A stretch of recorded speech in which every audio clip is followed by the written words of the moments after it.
কম তেলে কম সময়ে স্বাদের কোনো কমতি নেই। TQIU air fryer and multi cooker. আজকের ভিডিওটা একটু স্পেশাল, কারণ এটা শুধু একটা প্রোডাক্ট রিভিউ না, এটা একটা সংসারের গল্প। 5 বছরের সংসার, ধীরে ধীরে গড়ে তোলা ভালোবাসার একটা ছোট্ট দুনিয়া। একটা একটা করে জিনিস কেনা, নতুন কিছু যোগ করা, এই ছোট ছোট জিনিসগুলোই সংসারকে করে তোলে আরো সুন্দর। অনেকদিন ধরেই ভাবছিলাম একটা এয়ার ফ্রায়ার আর মাল্টি কুকার নেব, কারণ এখন সবাই বলছে কম তেলে হেলদি রান্না। শেষ পর্যন্ত নিয়েই নিলাম TQIU এর air fryer and multi cooker. TQIU নিয়ে আমার সত্যিকারের অভিজ্ঞতা। TQIU প্রোডাক্টটা হাতে পাওয়ার পর সত্যি বলছি আমি একদম মুগ্ধ। দেখতেও সুন্দর আর কাজের দিক থেকেও অসাধারণ। এর সবচেয়ে ভালো দিক হলো এটার কালেকশন অনেক ভালো। একটা প্রোডাক্ট দিয়েই অনেক ধরনের রান্না করা যায়, যা আমার কাছে খুবই সুবিধাজনক লেগেছে। ঝটপট রান্না হয়ে যায়, সময় একদম কম লাগে। তেল ছাড়া রান্না করেও খাবার হয় দারুণ ক্রিস্পি আর মজাদার। সবচেয়ে বড় কথা, এটা স্বাস্থ্যসম্মত, তাই এখন অনেকটা নিশ্চিন্তে খাওয়া যায়। আগে ভাবতাম তেল ছাড়া খাবার মজা হবে না, কিন্তু এটা ব্যবহার করার পর সেই ধারণা পুরো বদলে গেছে। সত্যি বলতে, যারা সহজে দ্রুত আর হেলদি রান্না করতে চান তাদের জন্য TQIU একটা বেস্ট প্রোডাক্ট। সত্যি এই জিনিসটা অর্ডার দেওয়ার আগে আমি এত কনফিউজড ছিলাম যে কেমন হবে, রিভিউ তো ভালো দেখছি, তারপরও নিয়ে আসার পর কেমন হয় না হয়। তো আমি নিয়ে আসার পরে যখন আমি এটা হাতে পেলাম, দেখেও তো মুগ্ধ হয়ে গিয়েছি। তারপর যখন এটা রান্না করেছি, আমার এত ভালো লেগেছে, আমি তো পুরাই অবিশ্বাস্য যে এত অল্প সময়ের মধ্যে এত তাড়াতাড়ি এত ক্রিস্পি কিভাবে হয়। যাই হোক, আপনাদেরকে আমি প্রোডাক্টটা দেখিয়ে দিলাম। আপনারা তো এর আগে অনেক ভিডিও দেখেছেন নিশ্চয়ই, আমিও দেখে অর্ডার দিয়েছিলাম। কত ভালো একটা প্রোডাক্ট, সব ফাংশন গুলো অনেক সুন্দরভাবে দেওয়া আছে। তো ওনারা আরেকটা সুন্দর অপশন করেছে, যেটা দেখুন, এই যে এই সকেটটা অনেকের আছে যে সবার ঘরে কিন্তু 3 পিন থাকে না। তো আপনারা চাইলে 2 পিন দিয়েও এটা ব্যবহার করতে পারবেন। জন্য আপনাদেরকে একটা এক্সট্রা সকেট দিবে। যাই হোক, আপনাদেরকে আমি দেখিয়ে দিলাম। আমি বলবো যে সবার ঘরে একটা এই প্রোডাক্ট থাকলে খুব ভালো হবে, কারণ আমরা বাঙালিরা না তেল জাতীয় খাবারটা বেশি পছন্দ করি। তো এই একটা প্রোডাক্ট হলে আমাদের অনেক তেল সাশ্রয়ী হবে এবং স্বাস্থ্যসম্মত হবে। আর মাল্টি কুকার সম্বন্ধে আর আমি কোনো কিছু বললাম না, কারণ আমি এটা ব্যবহার করিনি। ব্যবহার করার পর দেন আমি আপনাদেরকে বলতে পারবো আসলে মাল্টি কুকারটা কেমন হবে। সংসার মানেই ভালোবাসা, ত্যাগ আর ছোট ছোট সুখের গল্প। 5 বছরের সংসার, ধীরে ধীরে গড়ে তোলা এক ভালোবাসার ঘর। একটা একটা করে জিনিস কেনা, নতুন করে সাজানো, সবকিছুতেই লুকিয়ে থাকে সুখের অন্যরকম এক অনুভূতি। পাশে যদি থাকে একজন সাপোর্টিং জীবন সঙ্গী, তাহলে তো সেই সুখ আরো পূর্ণতা পায়। আলহামদুলিল্লাহ সবকিছুর জন্য। আমরা মেয়েরা ছোটবেলা থেকে কতই না স্বপ্ন দেখি, তাই না? নতুন জামা, জুতা, ব্যাগ, ঘড়ি, কসমেটিক্স, এগুলোর প্রতি আমাদের আগ্রহটা থাকে অন্যরকম। কিন্তু যখন একটা মেয়ের সংসার হয়, তখন তার স্বপ্নগুলো বদলে যায়। তখন সে ভাবে কিভাবে সংসারটা আরো সুন্দর করবে, কিভাবে পরিবারের মানুষকে খুশি রাখতে পারবে, কিভাবে একটু একটু করে নিজের ঘরটা গুছিয়ে তুলবে। নিজের জন্য কিছু চাওয়া ধীরে ধীরে হারিয়ে যায়, নিজের যত্ন নেওয়ার সময়টাও যেন কোথাও হারিয়ে যায়। তবুও একটা মেয়ে হাসি লুকিয়ে থাকে তার পরিবারের সুখে। তাই বলি, সংসার ভালোবাসুন, নিজেকেও ভালোবাসুন, কারণ আপনি ভালো থাকলেই আপনার পরিবার ভালো থাকবে। দেখতে পাচ্ছেন আমি পান্তা খাচ্ছি কি দিয়ে?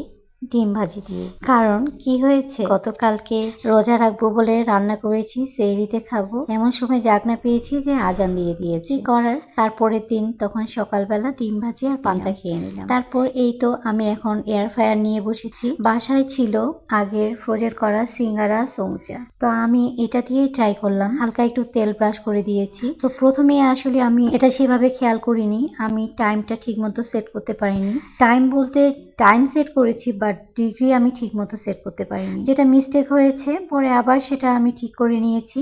প্রথমবার দেওয়ার পরে তো বসে আছি, তো হয় না কেন, কালার আসে না কেন। তারপর দেখলাম আমার যে ইলেকট্রিক ওভেন আছে, সেম ওভেনের মতোই এটা 180 ডিগ্রি সেন্টিগ্রেড দিতে হয়, তো আমি দিয়েছিলাম 90 ডিগ্রি। যাই হোক, আমি এটা উল্টিয়ে দেওয়ার পর আবার এটা আমি ভিতরে দিয়ে দিলাম। দেওয়ার পরে দেখতে পাচ্ছেন 180 ডিগ্রি, আর দিয়েছিলাম 15 মিনিট। 15 মিনিট না, তার থেকেও কম সময় হয়ে গিয়েছিল, 10 মিনিটই হয়ে গিয়েছিল। যে কোনো নতুন জিনিস নিয়ে আসলে একটু ভয় কাজ করে, কি হবে আসলে সব জানে, তারপরও মনে হয় যে আল্লাহ যদি ভুল হয়, যদি কিছু হয়, এই আর কি। তো এই যে আমি বের করার পর দেখতে পাচ্ছি কিছুই হয়নি। আমি কই হায় আল্লাহ কি হলো, পরে আবার উল্টিয়ে সবকিছু ঠিক করে দিয়ে আবার দিলাম।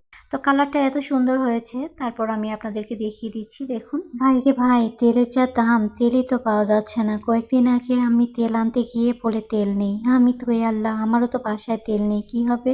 তো যাই হোক, এটা হয়ে আমার খুব ভালো হয়েছে। আর তেলের জন্য আমি এই ভাজা পোড়াটাও কম বানাতাম। তাছাড়া আপনাদের ভাইয়ার কোলেস্টেরল অনেক বেশি ছিল, কিন্তু ও এই খাবারগুলো বেশি পছন্দ করে, আমি খেতে দিতাম না। কতটা ক্রিস্পি হয়েছে। জাস্ট আমি হালকা তেল ব্রাশ করে দিয়েছিলাম, আর বেশি কিছু না। তারপরে এই যে আমি তুলে নিচ্ছি, অনেক ক্রিস্পি হয়েছিল সত্যি। আমরা আসলে হয়তো ভাবি যে তেল ছাড়া রান্না কেমন হবে কেমন হবে, খেতেও কিন্তু অসাধারণ ছিল। দেখতে পাচ্ছেন কতটা ক্রিস্পি হয়েছে।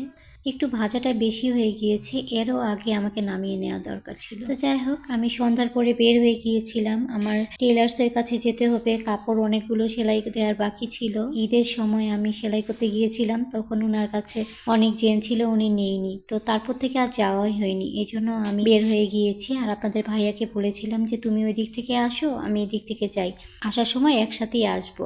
ভিডিওতে যারা যারা এখনো লাইক দেননি, একটা লাইক দিয়ে প্লিজ আমার ভিডিওটা কন্টিনিউ করবেন।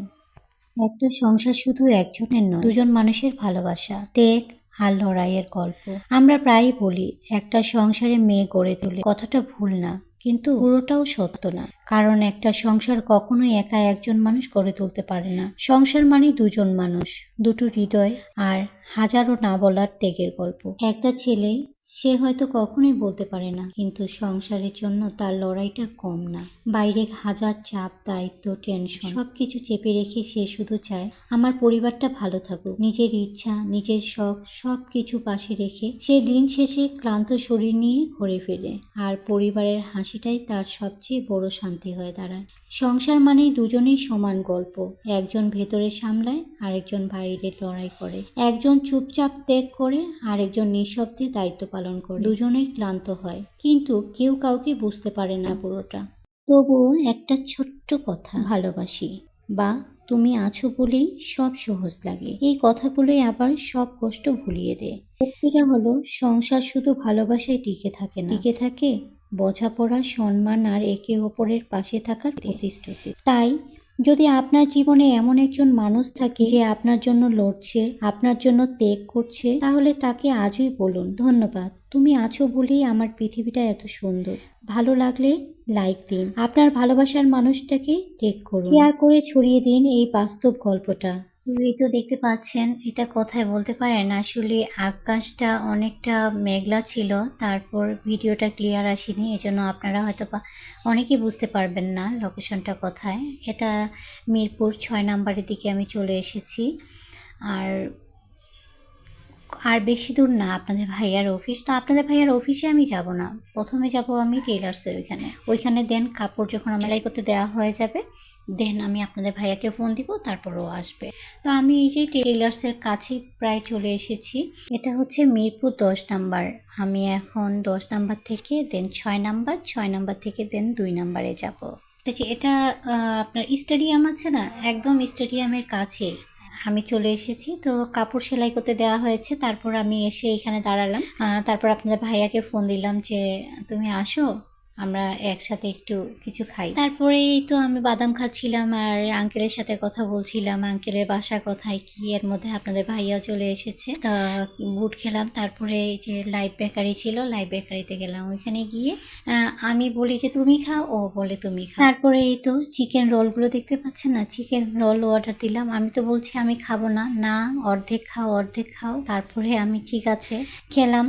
তো আমি ওনাদেরকে বললাম যে আপনাদের চিকেন রোলের মধ্যে তো চিকেনের কোনো অস্তিত্বই থাকে না। যাই হোক, সাথে একটা পরোটা নিলাম, চিকেন পরোটা, ওইটা বাসায় গিয়ে খাবো, এর জন্য বললাম যে এটা পার্সেল করে দেন। তো আমরা সেই থেকে দাঁড়িয়ে আছি গাড়ির জন্য, গাড়ি পাওয়া যায় না, কি করব। যেহেতু বৃষ্টি হচ্ছিল, রিক্সা নিয়ে যাওয়া আসলে সম্ভব না, মানে বৃষ্টি হচ্ছিল বলতে বৃষ্টি আসবে এমন টাইম, আকাশ মেঘ লেগেছে, তারপর আকাশ ডাকছিল। তো আমার আকাশ ডাকলে খুব ভয় লাগে, বিদ্যুৎ চমকালে খুবই ভয় লাগে। আপনাদের কি ভয় লাগে কিনা অবশ্যই কমেন্টে জানাবেন, আমার কিন্তু খুবই ভয় লাগে। তো আমি বললাম যে না, আমি রিক্সা যাব না, আমি বাসে যাব। তো বাসের অপেক্ষা করতে করতে লাস্ট টাইম একটা বাস পেলাম, যেহেতু রাত অনেক ছিল, প্রায় 11টা পার হয়ে গিয়েছে, ওই টাইমে কিন্তু বাস পাওয়া যায় না। তো যাক, আলহামদুলিল্লাহ বাস পেয়েছিলাম। বাস পাওয়ার পরেই বৃষ্টি শুরু হয়ে গিয়েছে। তো আল্লাহর কাছে শুকরিয়া।